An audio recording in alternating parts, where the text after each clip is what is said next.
Remember last week when India shot a missile at one of its own satellites just to prove that it could? Well, according to NASA, it's made quite a mess. The U.S. Space Agency is saying that the debris from what they did is now threatening the International Space Station. RT's Trinity Chavez files this report. NASA calling India's destruction of a satellite a terrible thing, saying the satellite destruction has created so much space junk, now it might hit the U.S. Nearly a week and a half after India's military blew up one of its own satellites in a ground-to-space missile test on March 27th, U.S. Strategic Command was still tracking 400 fragments of the destroyed satellite. According to NASA officials, immediately after the test, U.S. Strategic Command was tracking 250 pieces of debris in orbit, most of which have since fallen onto the Earth's atmosphere. That is a terrible, terrible thing to create an event that sends debris in an apogee that goes above the International Space Station.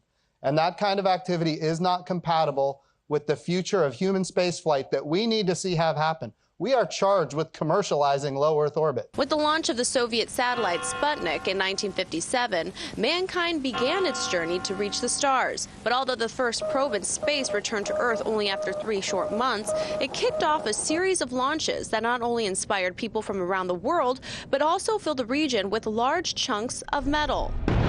According to NASA, inactive satellites, launch vehicles, and discarded bits left over from separation still remain in orbit high above the Earth's atmosphere. And when one piece collides with another, even more debris is released. There are over 21,000 pieces of space trash larger than 4 inches and about 500,000 smaller than 4 inches, and they're circling the planet.